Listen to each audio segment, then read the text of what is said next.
Welcome to my channel. Please like, subscribe, press bell icon. अस्सलाम वालेकुम।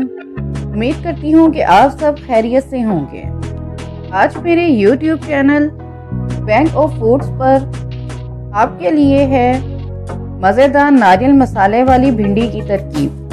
मुझे उम्मीद है कि ये रेसिपी आपको ज़रूर पसंद आएगी।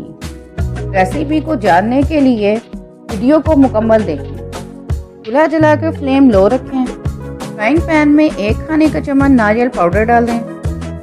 1 चाय का चम्मच सफ़ेद तिल, 1 चाय का चम्मच खसखस डाल दें। इन तीनों अज्जा को कलर लाइट ब्राउन होने तक भूनें।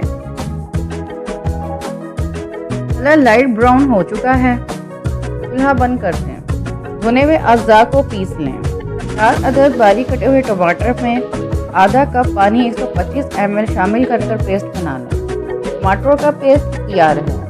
1 चाय का चम्मच सफ़ेद ज़ीरा लें और कूट लें। 1 चाय का चम्मच साबुत धनिया लें और कूट लें। चूल्हा जलाकर फ्लेम मीडियम रखें। कुकिंग ऑयल के 2.5 कप डालकर थोड़ा गर्म होने दें। जब ऑयल गर्म हो जाए तो आधा किलो कटी हुई भिंडियाँ डाल दें। भिंडियों को थोड़ी देर तक फ्राई कर लें। भिंडियों को एक बाउल में निकाल कर रख दें। कुकिंग ऑयल आधा कप 125 ml पतीली में डाल दें। ऑयल गर्म हो जाए तो आधा चाय का चम्मच मेथी दाना, आधा चाय का चम्मच राई दाना डाल दें। जब खुशबू उठने लगे तो 1 चाय का चम्मच लहसुन अदरक का पेस्ट डाल दें। थोड़ी देर भून लें। टमाटर पेस्ट शामिल कर दें और मिक्स कर लें। 1 चाय का चम्मच सौंफ, 5 अदद साबुत लाल मिर्च, कुटी हुई लाल मिर्च 1 चाय का चम्मच, नारियल, तिल और खसखस का पिसा हुआ मसाला, गुलाबी नमक 1 चाय का चम्मच या हस्बे जायका, कुटा हुआ सफ़ेद ज़ीरा, कुटा हुआ साबुत धनिया, 1 चाय का चम्मच गरम मसाला पाउडर भी शामिल कर दें। देसी घी या मक्खन 1 खाने का चम्मच। अच्छी तरह मिक्स कर लें। ऑयल सतह पर आ चुका है।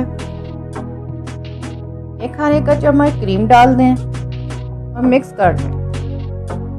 फ्राई की हुई भिंडियाँ डाल दें और मसाले में अच्छी तरह मिक्स कर लें। 3 अदद बारीक कटी हुई हरी मिर्चें डाल दें। 2 खाने के चम्मच बारीक कटा हुआ हरा धनिया डाल दें।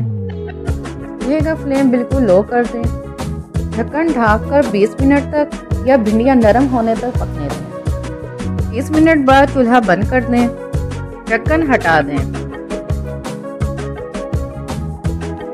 मज़ेदार नारियल मसाला भिंडी तैयार है। आप इसे घर पर ज़रूर बनाएं। मुझे कमेंट्स में ज़रूर आगाह करें। इस वीडियो को ज़्यादा से ज़्यादा शेयर करें।